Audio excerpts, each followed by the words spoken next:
সৎসঙ্গী নির্বাচন করা,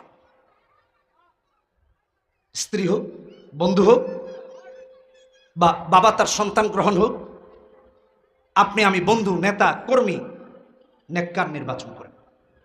নেককার, পরহেজগার, আমানতদার, মিথ্যাবাদী না, সত্যবাদী। এটা গুরুত্বপূর্ণ। 3 নম্বর। 1 নম্বর বলেছিলাম কোরআন সুন্নাহ আঁকড়ে ধরা। 2 নম্বর বলেছিলাম আল্লাহর কাছে দোয়া করা, হেদায়েতের উপর অবিচল থাকার জন্য। 3 নম্বর, সৎ সঙ্গী নির্বাচন করা। কোরআন থেকে যদি বলি, সূরা তাওবা আল্লাহ 119 নম্বর আয়াতে বলেছেন, ইয়া আইয়ুহাল্লাযীনা আমানুত্তাকুল্লাহ ওয়া কুনু মা'আস সাদিকিন। আল্লাহ বলেছেন, আল্লাহু আকবার। সঙ্গী কি নির্বাচন করবেন? নেককার। আমার যুবক ভাইরা, এখানে মাশাআল্লাহ অনেক যুবকদেরকে দেখতে পাচ্ছি। তোমরা সঙ্গী বানিয়েছো মেসিকে, কেউ বানাইছে নেইমারকে। গত পরশুদিন এক জায়গায় মাহফিলে যাচ্ছি, হঠাৎ করে স্টেজে ওঠার আগে একটা নিউজ সামনে আসলো যে মেসি নাকি ভারতে আসছিল, ইন্ডিয়াতে। কোথায়? ইন্ডিয়াতে। তো ইন্ডিয়াতে সে অসদাচরণের শিকার হয়েছে। কি অসদাচরণ এত কিছু জানি না। আমাদের দেশের ছেলেপেলেরা কান্নাকাটি করতেছে, আহারে মেসি কত কষ্ট পাইছে, পোস্ট দিতেছে ফেসবুকে। মেসির কষ্টে এতটা ব্যথিত, কাঁদতেছে। মেসি যদি আর ইন্ডিয়ার বাংলাদেশে না আসে, আল্লাহর রহমত তো নাজিল হওয়ার কোনো উপায়ই নেই। কি বলেন না? মেসি না আসলে সঙ্গী বানিয়েছে কারে দেখেন? আল্লাহ বলেছেন কুনু মা'আস সাদিকিন। ও বানিয়েছে কাফের মুশরিককে। আল্লাহ বললেন লা তাত্তাখিদুল ইয়াহুদা ওয়ান নাসারা আউলিয়া বা'দুহুম আউলিয়াউ বা'দ। 51 নম্বর আয়াতে সূরা তাওবা, সূরা মাইদায়। আর আপনি আর আমি ইহুদি নাসারাকেই সঙ্গী বানাই। চুল কাটি তার মতো, দাড়ি রাখি তার মতো, আহারে লেবাস পরি তার মতো। মুসলমানের সন্তান, ইসলামিক লেবাস নাই কিন্তু 10 নম্বর জার্সি ঠিকই আছে। কোথায় আছি দেখেন? দাড়ি রাখে না কিন্তু চুলের মতো ঠিকই কাটে, কারণ নেইমার কেটেছে, তাকে তো জানোয়ার হতেই হবে, তাই সেও চুল কেটেছে এরকম করে। আল্লাহ কি বললেন আর আপনি আর আমি কি করলাম?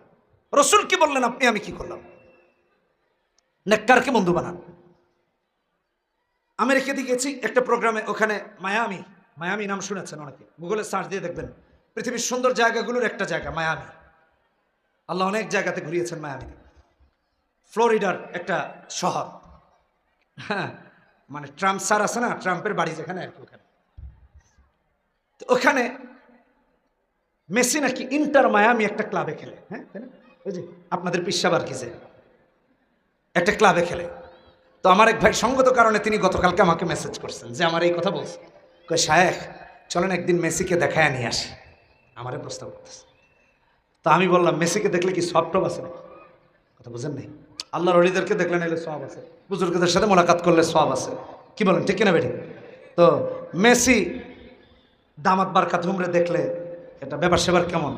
কয় শায়েখ না এরকম কিছু না, অনেকের আশা থাকে না, কিংবদন্তি ফুটবলার এই সেই, বুঝেন নাই কথাটা?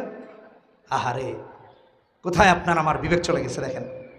তো আমি বললাম যে লোক ইসলামকে পছন্দ করে না, প্রথম কথা, যে লোক মুসলমানের রক্তে তার হৃদয়ে ব্যথিত হয় না, যে লোক সারা পৃথিবীতে মুসলমানদেরকে হত্যাযজ্ঞ হলে একটা স্ট্যাটাস দিয়ে, একটা পোস্ট দিয়ে, আমি আশ্চর্য হই আমার কলিজার টুকরা যুবক যারা ইসলামকে পদে পদে লাঞ্ছিত করে, যারা মুসলমানের রক্ত দেখেও একটু কলিজা ফাটে না, কাঁদে না, সহমর্মী হয় না, তাদের মাথায় লেবাস তোমার কিভাবে উঠবে? তুমি তার লেবাসকে মাথায় কেন উঠিয়েছো? তুমি তার জার্সি কেন পড়েছো? অথচ রাসূল তোমার জন্য রাতের পর রাত সিজদায় পড়ে কেঁদেছেন, তুমি তার দাড়িটা চেহারায় উঠাও নাই, তুমি তার সুন্নতি লেবাস তোমার আপাদমস্তকে উঠাও নাই।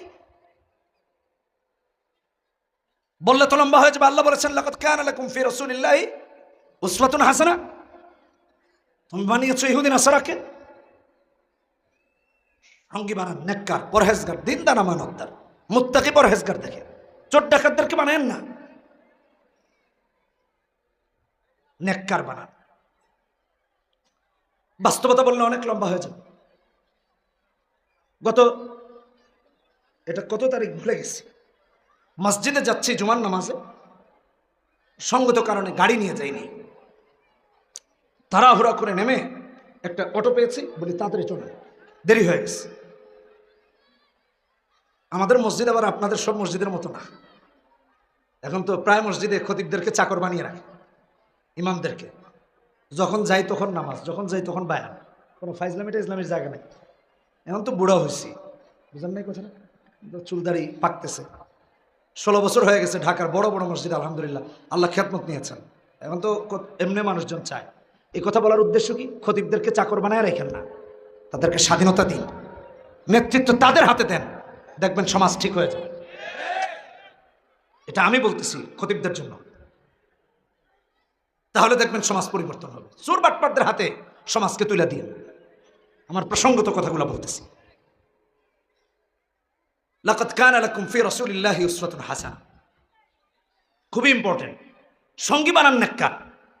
তো এক রিক্সা ড্রাইভার, ওই যে রিক্সায় যাচ্ছি, অটো, মুরব্বী মানুষ, চুল দাড়ি পাকা, আমাকে কি যেন বলতেছে। তো আমি আবার মোবাইলে ওই মোতালা করতেছি, আমাদের মসজিদে ধারাবাহিক তাফসীর করি জুমার দিন, জুমার বায়ানে। তো বলতেছে, হুজুর আপনারা কিছু কথা বলতেছে, একটু শোনেন।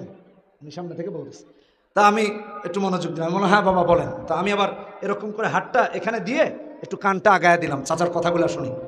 চাচা বলতেছে, শেখ হুজুর, এই যে সমাজের সমস্যা কিভাবে কি হয়, বলে কি সমস্যা? এখন মুসলমানের মেয়ে বোরকা পরে, হিজাব পরে, পর্দা করে, অমুসলিমের সাথে প্রেম করে, তার বাচ্চা পেটে নিয়ে তার বাড়ি চলে যাচ্ছে। সমাজ কেমনে ঠিক হবে? সঙ্গী বানাবে নেককার, সঙ্গী বানাচ্ছে কাফের।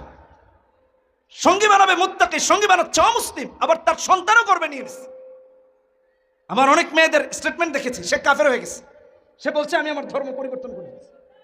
বাবাদেরকে সচেতন হওয়া দরকার। একজন রিক্সা ড্রাইভারের এই অনুভূতি আছে, আপনার আমার নাই। আমার মেয়েটা কোথায় যাচ্ছে, আমার ছেলেটা কোথায় যাচ্ছে, তার সঙ্গী কারা কারা, কার সাথে মিশে, কার সাথে উঠে বসে, এটা খুব ইম্পর্টেন্ট। ইংল্যান্ডে গিয়েছি, ওখানে এক ভাই অভিযোগ করতেছেন তার 4 মেয়ে, ভালো করে শুনেন, কয় মেয়ে? 4 মেয়ে, 4 জন নেশার সাথে জড়িত হয়ে গেছে। 4 জনই নেশার সাথে জড়িত হয়ে গেছে। 18+। আমেরিকাতে, লন্ডনে বা ইউরোপ আমেরিকাতে গাঁজা খাওয়া বৈধ, নেশা করা বৈধ 18+ হয়ে গেলে। 4 মেয়ে নেশার সাথে জড়িয়ে গেছে। কি কারণে? ফ্রেন্ড সার্কেলের কারণে। ফ্রেন্ড সার্কেল নেশাখোর বানিয়ে দিচ্ছে, গাঁজাখোর বানিয়ে দিচ্ছে। কোথায় আছি ভাই? সমাজ কোথায়? সঙ্গী বানান নেককার। এ কথা বলার উদ্দেশ্য কি? আজ থেকে মসজিদের খতিব, ইমাম, হক্কানি আলেমদের সাথে সম্পর্ক কায়েম করেন, দেখবেন চুরি ডাকাতি এলাকায় বন্ধ হয়ে গেছে। সম্পর্ক কায়েম করান সন্তানের, দেখবেন আপনার সন্তান কোনোদিন আপনার গলায় ছুরি ধরতে আসবে না। দায়িত্ব নিয়ে কথাগুলো বলতেছি, সময় থাকলে আরো বলতাম। সঙ্গী যদি নেককার না হয়, তাহলে মুসলমানের ঈমান ধরে রাখা সম্ভব হয় না। সূরা ফুরকানে আল্লাহ তাআলা বলেছেন, ওয়ায়াউমা ইয়া'আদ্দু যালিমু আলা ইয়াদাইহি ইয়াকুলু ইয়া লাইতানি ইত্তাখাযতু মা'আর রাসূলি সাবিলা ইয়া ওয়াইলাতা লাইতানি লাম আত্তাখিয ফুলানান খলিলা লাকাদ আযাল্লানি আনি যিকরি বা'দা ইয জাআনি ওয়া কানা আশ-শাইতানু লিল ইনসানি খাযুলা। 27, 27, 28, 29 নম্বর আয়াত, 19 নম্বর পারার প্রথম পৃষ্ঠা। উকবা ইবনে আবি মুঈত ব্যবসায়ী ছিল। ব্যবসার কাজ ছেড়ে যখন আসতো, বাড়ি ফেরার পর সবাইকে দাওয়াত করে খাওয়াতো। একবার সে মুহাম্মদ সাল্লাল্লাহু আলাইহি ওয়াসাল্লামকে দাওয়াত করেছে। তাফসিরে বাগাবীতে আসছে, তাফসিরে ইবনে কাসিরে আসছে, বিভিন্ন তাফসিরে বিভিন্নভাবে আসছে। আমি সারাংশটা বলতেছি। নবীজিকে দাওয়াত করেছে, মুহাম্মদ সাল্লাল্লাহু আলাইহি ওয়াসাল্লাম এসেছেন। তো নবীজিকে যখন তার বাসায় খাবার খেতে বলা হলো, নবীজি বললেন, উকবা, আমি ততক্ষণ পর্যন্ত তোমার দাওয়াত গ্রহণ করছি না, খাচ্ছি না, যতক্ষণ না তুমি পড়বা লা ইলাহা ইল্লাল্লাহ, অর্থাৎ ইসলাম গ্রহণ না করলে খাবো না। উকবা ইবনে আবি মুঈত টেনশনে পড়ে গেল যে আমার বাসায় এসে মোহাম্মদ না খেয়ে যান, এটা তো আমার জন্য প্রেস্টিজ ইস্যু, এটা তো আমার জন্য অপমানের, এটা তো আমার জন্য লাঞ্ছনার। এক পর্যায়ে রাজি হয়েছে কালেমা পড়বে। কালেমা পড়লে খাবা? হ্যাঁ, আশহাদু আল্লা ইলাহা ইল্লাল্লাহ ওয়া আশহাদু আন্না মুহাম্মাদান আবদুহু ওয়া রাসূলুহু, মুসলমান হয়ে গেছে। নবীজি খাবার গ্রহণ করেছেন। আসেন, যে কথা বলার জন্য বলতেছি এটা এখন। তার বন্ধু ছিল উমাইয়া ইবনে খালফ। পুরো মক্কা ছড়িয়ে গেছে রাসূলুল্লাহর এত বড় দুশমন ইসলাম এনেছে যে নবীকে পেছন থেকে নামাজে গলা চাদর দিয়ে বেঁধে মেরে ফেলতে চাইতো, যে রাসূলুল্লাহকে নামাজে গর্দান মুবারকে ময়লা ঢেলে দিত। সে ইসলাম গ্রহণ করেছে, পুরো মক্কায় সারা পড়ে গেছে। উমাইয়া ইবনে খালফ বলে, উকবা তুমি নাকি কালেমা পড়েছ? বলছে, দেখো বাস্তবতা ভিন্ন ছিল। মুহাম্মদ আমার বাড়িতে খাবার না খেয়ে চলে গেলে এটা আমার জন্য প্রেস্টিজ ইস্যু। আমি খাবার খেলে, আমি ইসলাম গ্রহণ করলে তিনি খাবার খাবেন। তাই আমি ইসলাম গ্রহণ করেছি। বন্ধু বন্ধু উমাইয়া ইবনে খালফ ইসলাম গ্রহণকারী উকবাকে বলছে, হয়তো তুমি মুহাম্মদকে বন্ধু বানাও, নয়তো আমাকে রাখো। আমার সাথে বন্ধুত্ব রাখলে মুহাম্মদকে রাখা যাবে না, আর মুহাম্মদকে রাখলে আমার সাথে রাখা যাবে না। কোনটা গ্রহণ করবা তুমি বলো? সঙ্গী বন্ধুত্ব ভালো করে শুনেন। উকবা ইবনে আবি মুআইদ বলে, উমাইয়া ইবনে খালফ, তোমার সাথে আমার বন্ধুত্ব থাকবে, মুহাম্মাদের সাথে থাকবে না, প্রয়োজনে চলে যাবে। নাউজুবিল্লাহি মিন যালিক। কেউ আমার কথা বুঝে নাই মনে হয়। তোমার সাথে থাকবে, মুহাম্মাদের সাথে নয়। উমাইয়া ইবনে খালফ বলছে, তাহলে কিভাবে তাকে কালেমা ফেরত দিবা? উমাইয়া ইবনে খালফ উকবা ইবনে আবি মুআইদকে শিখায় দেয়, তো এক কাজ করো, সবাইকে আবার ডাকো, সবার সামনে মুহাম্মদ সাল্লাল্লাহু আলাইহি ওয়াসাল্লামের চেহারা মুবারকে থুতু মারবা, আর থুতু মেরে বলবা, মুহাম্মদ, এই যে আমি কালেমা গ্রহণ করেছিলাম, এই কালেমা আবার তোমাকে ফেরত দিলাম। নাউজুবিল্লাহটা একটু চিৎকার দেব। ইসলাম ফেরত দিবে। আল্লাহ রাব্বুল আলামিন জিবরিলকে বলেন, জিবরিল, আমার হাবিবকে যে এরকম করে অপমান করতে চায়, যাও, যখন আমার হাবিবের চেহারা মুবারকে থুতু মারবে, থুতুটা ধরবা, পাল্টা তার চেহারায় নিক্ষেপ করবা, এমনকি মরণ পর্যন্ত তার চেহারাটা বিকৃত করে দিবা। মুফাসসিরিনে কেরামগণ লিখেন, মরণ পর্যন্ত তার চেহারা বিকৃত ছিল। আয়োজন করেছে নবীজিকে কালেমা ফেরত দেওয়ার আয়োজন। থুতু নিক্ষেপ করেছে, থুতু পাল্টা তার চেহারায় জিবরিল নিয়ে নিক্ষেপ করে তার চেহারাকে বিকৃত করে দিয়েছেন, তার চেহারা বিকৃত করে দিয়েছেন। তামাম পৃথিবী তাকে লাঞ্ছিত করে রেখেছেন আল্লাহ। অপমানের মৃত্যু হয়েছে, মৃত্যু পর্যন্ত অপমানিত ছিল।